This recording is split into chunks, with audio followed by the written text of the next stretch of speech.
À une époque dans un village rural comptant quelques centaines d'habitants, bien que la scène semble paisible, la réalité est tout autre. Le surveillant frappe son tambour et crie d'allumer l'encens et de bien verrouiller les portes pour empêcher ce vieux serpent de s'introduire dans les maisons. Il y a une panique générale, car il y a quelques jours, le vieux serpent noir a dévoré 2 personnes supplémentaires au temple du dieu de la montagne, et l'une d'elles était même un cultivateur. Bien qu'il n'y ait pas eu d'autres récits de personnes dévorées ces derniers jours, plusieurs poules et canards ont récemment disparu du village. Le fils demande à son père de ramener toutes leurs poules à l'intérieur de la maison, car il vaut mieux supporter un peu d'odeur que de les perdre. Dans un village rural comme celui-ci, quelques poules sont véritablement un trésor. Alors que le soleil se couche, tous s'empressent de terminer leurs tâches. Dans l'écurie, le vieux serpent noir entend leurs paroles et se demande s'ils parlent de lui, car il ne se considère pas comme un vieux serpent, il a à peine 16 ans et il n'est pas du tout effrayant. Ces 2 personnes du temple, dévorées il y a quelques jours, l'ont effectivement été par lui. Ce qui s'est réellement passé, c'est que cet homme suppliait pour quelque chose au temple, et en tant que serpent, il ne comprenait pas ce qu'il disait, mais l'homme avait vraiment l'air misérable, alors il a décidé de mettre fin à ses souffrances en le dévorant. Puis une autre personne est entrée, qui semblait également misérable et pitoyable, c'est pourquoi il a décidé de réunir 2 personnes misérables. Il pensait simplement les aider en tant que serpent gentil et innocent. Mais en réalité, le prêtre du temple donnait à ces hommes plusieurs herbes médicinales et travaillait sur un projet de pilules humaines. Il prévoyait de transformer chaque partie de leur corps en médicaments et de vendre leur corps à un prix élevé, mais notre serpent a ruiné son plan et l'a également dévoré. De retour à la scène, il ne s'attendait pas à ce qu'après les avoir dévorés, il ferait soudainement une percée. Non seulement il a développé un noyau de démon, mais il a aussi éveillé son intelligence. Depuis lors, il a appris beaucoup de choses dangereuses et effrayantes qu'il ignorait auparavant. Il a découvert que les humains en vêtements noirs qui le poursuivaient étaient appelés chasseurs de serpents, tous des cultivateurs de la secte des chasseurs de serpents. Il les a une fois vus encercler un énorme python réticulé et, à sa grande surprise, ils ont réussi à le tuer. Ces cultivateurs humains étaient vraiment forts. Il a appris que les cultivateurs peuvent continuer à augmenter leur force grâce à la cultivation. Il existe divers niveaux de cultivation tels que le stade de raffinement du chi, le stade de fondation, le stade de formation du noyau et même le stade de l'âme naissante. Toutes ces précédentes évasions étaient dues à sa chance absolue. Après avoir éveillé son intelligence, il comprend que les humains sont effrayants et les cultivateurs le sont encore plus. Maintenant qu'il a éveillé son intelligence, il doit survivre. Chasser les rapaces et les humains comporte des risques plus élevés, alors il décide de se nourrir en volant de la volaille. Il a de nouveau faim. Quelques poules et canards ne suffisent pas à remplir son ventre et en plus, il n'est pas facile de les voler. Puis il se souvient de quelque chose, il a entendu dire que le village du clan Chêne abrite de nombreuses personnes riches qui élèvent des cochons.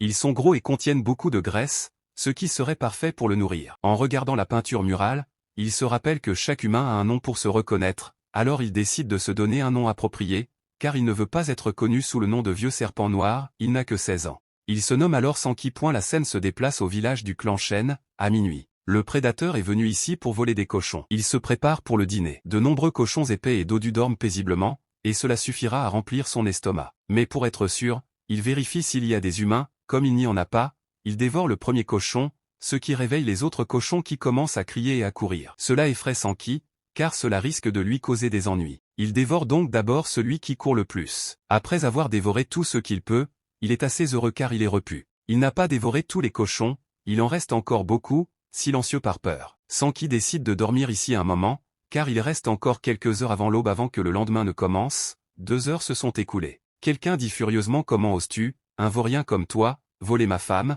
alors que quelqu'un lui dit d'arrêter de le frapper car il semblait avoir arrêté de respirer. Un autre dit que cela n'a pas d'importance s'il est vivant ou mort, car il ose voler la femme du jeune maître. Il doit donc en assumer les conséquences car ils arrivent tous ici. Snaky panique, il a accidentellement dormi trop longtemps et grimpe rapidement pour se cacher. 2 hommes, censés être les serviteurs d'un riche enfant, jettent l'autre homme qui est vraiment misérable ici. L'un d'eux le considère comme mort et s'inquiète, tandis que l'autre décide de le nourrir avec les cochons. Snaky ne peut qu'espérer rester inaperçu. Ils partent bientôt de cet endroit nauséabond. Snaky jette un coup d'œil rapide pour voir s'ils sont vraiment partis. Un des cochons commence à le renifler. Snaky a entendu dire qu'un humain mort porte malheur, alors il décide de partir d'ici rapidement. Mais il est choqué quand l'homme ouvre les yeux, il est trop choqué et confus quant à ce qui se passe exactement ici. L'homme tousse et se réveille. Ce n'est pas le même homme, mais une personne immortelle réincarnée dans ce corps. Il est excité de commencer sa nouvelle vie, son voyage Izuke. Ce propriétaire de corps a également un nom similaire au sien. Il commence à observer ce corps. Ce corps a une culture de déchets et un noyau détruit, mais il est confiant en sa connaissance de sa vie passée et prêt à se venger pour lui. Il ne laissera pas ces gens s'en sortir après toute cette humiliation. Snaky est de plus en plus confus. L'homme parle à son corps, se vantant de sa puissance, tandis que Snaky murmure « Tu ne peux pas me voir, tu ne peux pas me voir ». Il décide de s'échapper d'ici, mais l'homme le découvre. Snaky panique en se faisant découvrir, également par ses vêtements noirs, il pense qu'il est un attrapeur de serpents. Il ne sait pas quoi faire ensuite, mais à sa grande surprise, l'homme reste assis et l'ignore, le considérant simplement comme une bête spirituelle de bas niveau. Il commence à circuler son énergie spirituelle pour guérir son corps. Puis, à sa grande surprise, le trésor suprême du clan démoniaque, le chaudron divin démoniaque, se réincarne également avec son sens divin. En peu de temps, il accomplit de grandes réalisations. Snaky pense que l'attrapeur de serpents commence à lancer un sort pour le tuer, il doit avoir remarqué qu'il a dévoré 2 cochons. Il est effrayé car il ne veut pas mourir. Il voulait rendre les cochons, mais ils ont déjà été digérés. Pendant ce temps, l'homme agit comme un véritable protagoniste de cette histoire, ignorant le fait qu'il ne s'agit pas d'une histoire d'isekai. Pris de panique, Snaky décide de le dévorer, car il se sent obligé de passer à l'action. Bien qu'il le dévore, il ne peut toujours pas se détendre et décide de quitter ce village le plus rapidement possible. Pendant ce temps, l'homme est coincé dans son ventre. Furieux, il se sent agressé par cette bête spirituelle de bas niveau, bien qu'il lui ait donné une chance de s'enfuir auparavant. Maintenant,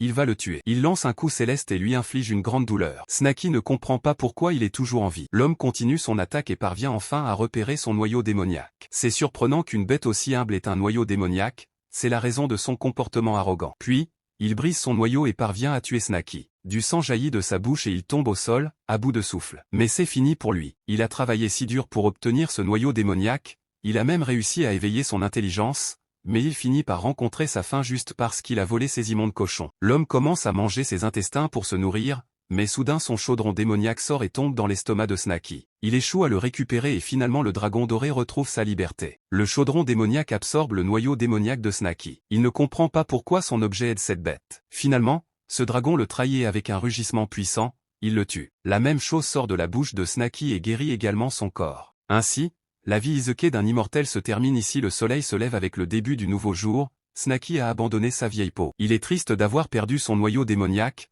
inconscient du fait qu'il a acquis un pouvoir légendaire lors du matin passé. Le soleil du matin se déplace vers la tête pendant que notre Snaky est encore inconscient, dévoré par ces gros cochons roses. Il se fiche de ce qu'il mange, essayant simplement de déchirer sa peau, mais soudainement, la queue le soulève. Snaky se réveille furieux et leur crie dessus à cause de la situation de panique entre ses pores, qui commencent à s'enfuir alors que sa queue tremble, marquée par une belle morsure. Snaky maudit ces cochons alors que du sang coule de sa queue, ne comprenant pas comment il est encore en vie. Tout ce dont il se souvient, c'est que son noyau démoniaque a été écrasé par cet immortel, et pour tout cultivateur de bêtes démoniaques, leur noyau démoniaque est la base de leur vie. En pensant de nouveau à cela, il éclate en larmes. Il voulait cultiver et devenir plus fort, mais c'est fini maintenant. Puis soudain, il réalise le fait qu'il est toujours en vie même après que son noyau démoniaque ait été brisé. Il n'y a qu'une seule possibilité, c'est que le dieu démon dont cet immortel parlait l'a remplacé. Il remarque que son noyau démoniaque a été remplacé par cette chose. Il comprend que sa vie a été sauvée par cette chose et quelque chose de mystérieux se passe maintenant. Il est capable de voir à l'intérieur de son propre corps,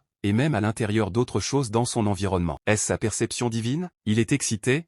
La compétence qu'un cultivateur peut posséder est maintenant la sienne. Comment auriez-vous réagi si vous aviez obtenu cette compétence de vision au rayon X en premier lieu? De plus, ses sens se sont également améliorés considérablement. Il peut maintenant voir clairement même les yeux fermés et ressentir toutes les choses proches de lui. Maintenant, il pourra chasser beaucoup plus facilement et éviter les bêtes et les humains vicieux. Mais ce n'est pas tout, il peut voir à l'intérieur de son propre cerveau, son intelligence augmente à nouveau et cette fois, il obtient beaucoup plus de connaissances sur la cultivation. Ce sont les connaissances de cet immortel cultivateur, mais c'est trop de connaissances pour lui à gérer, ce qui lui donne mal à la tête. Même s'il ne comprend pas complètement tout, il utilise les connaissances pour guérir ses blessures. Il a essayé d'imiter sa méditation en se souvenant de ses mots. Il a réussi à effectuer la méditation, la marque de morsure d'amour précédente s'est guérie et sa peau se met à briller comme du beurre. Maintenant, il peut économiser tout l'argent qu'il a dépensé en salon de beauté. Après quelques minutes seulement de pratique, son corps est rempli de chi spirituel et il se sent léger. Cette méthode est principalement utilisée pour la cultivation et en ce qui concerne la guérison,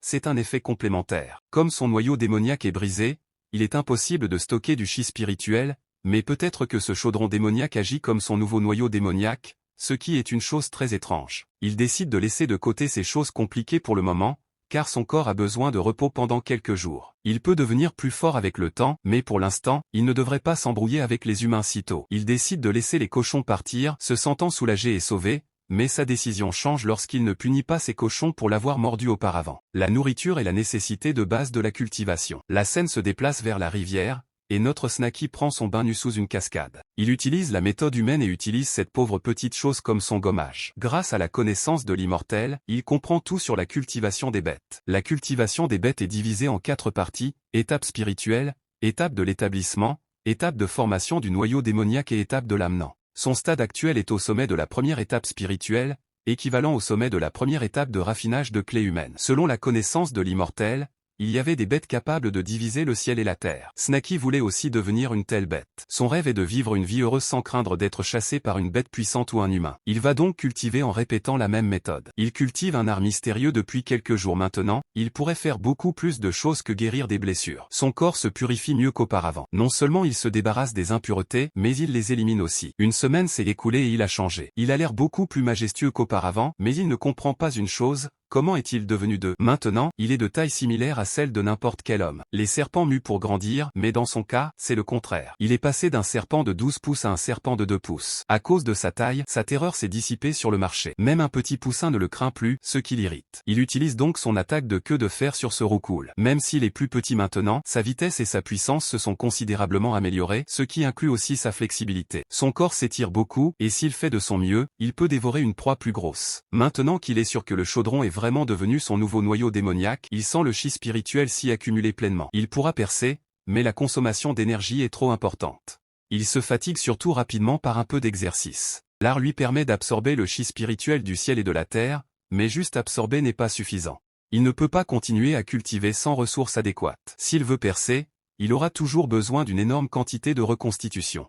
Il part donc à la chasse et découvre un énorme sanglier en train de manger une pastèque. Même s'ils sont beaucoup plus gros et dangereux que lui, selon sa cultivation, il est maintenant au pic de l'étape spirituelle. Il doit donc être plus fort. Les animaux sauvages n'ont normalement pas d'intelligence, alors ils s'approchent lentement de lui en utilisant une ruse. Mais il est découvert par le sanglier sauvage. Ignorant cela, le serpent prend 2 cailloux et commence à avancer pour le chasser. Le sanglier agit comme s'il ne l'avait pas remarqué, le sous-estimant peut-être. Le serpent s'approche lentement de lui, mais bientôt, il est terrifié à mort par le regard meurtrier du sanglier. Le serpent change de sujet et dit que ces 2 pastèques sont plus grosses, ce qui irrite le sanglier, car il est mâle. Rapidement, le serpent est poursuivi par ce sanglier sauvage, le terrifiant tellement qu'il fond en larmes. Il se retrouve bientôt acculé, n'ayant d'autre choix que de se battre. Il lance rapidement ses cailloux vers le sanglier, pensant que cela lui donnera du temps. À sa grande surprise, ces cailloux pénètrent facilement sa peau et le mettent à terre. C'est un coup mortel pour le serpent. Celui-ci a du mal à croire qu'il peut être si incroyable pour tuer un monstre géant avec quelques cailloux. Il pense que le sanglier fait semblant d'être mort. Il reprend donc des cailloux et les lance sur le sanglier mort. Après avoir frappé pendant un certain temps, il suppose qu'il est mort. Il essuie sa sueur, heureux d'avoir réussi à gérer cette situation dangereuse de près. Il n'est toujours pas sûr et considère que le sanglier est inconscient, car il ne veut plus avoir affaire à cette chose. Il lui arrache donc tous les membres et dévore avec enthousiasme sa viande. La viande est bien plus ferme que celle des porcs auparavant et a aussi un goût intéressant. Soudain, quelque chose se coince dans sa gorge. Il le recrache, c'est un noyau démoniaque. Il ne s'attendait pas à cela. Cela signifie que ce sanglier sauvage n'est pas un monstre ordinaire, c'est en fait un démon porcin, ce qui l'effraie davantage. Les noyaux démoniaques contiennent une énergie violente et ne peuvent pas être consommés crus, sinon le corps explosera et on mourra. Il n'y a qu'une seule façon de l'absorber, en le raffinant en une pilule, mais il ne connaît pas la méthode. Il pense que les bêtes sauvages, en dévorant leur proie, consomment le corps et le noyau ensemble. Si le noyau démoniaque explose vraiment cru, elles auraient dû s'éteindre depuis longtemps. Il réalise alors que la plupart de ses connaissances sont basées sur les humains. La physiologie des bêtes et des humains est différente, il doit donc être capable de manger cela. Il décide donc de mettre cette énorme chose dans sa bouche, même si elle est bien plus grande que sa bouche. Mais il parvient à l'avaler. Dès qu'il entre dans son estomac, il ressent une sensation de chaleur. Le chaudron démoniaque dans son corps absorbe la force du noyau démoniaque, remplissant rapidement le chaudron, et voilà qu'il ressent l'approche d'une percée. Il atteint le 2e stade spirituel, et 2 écailles de sa queue deviennent dorées, ce qui augmente considérablement les dégâts de son attaque de queue. Il est maintenant très excité, car il peut vraiment considérer son attaque de queue comme une attaque de queue de fer. Puis, soudain, il entend un bruit dans l'herbe. En se retournant, il voit un jeune garçon humain. Snaky transpire de peur, car ce garçon tient un long objet dans sa main. Que va-t-il se passer ensuite? Pour le découvrir, assurez-vous de vous abonner et de cliquer sur la cloche de notification.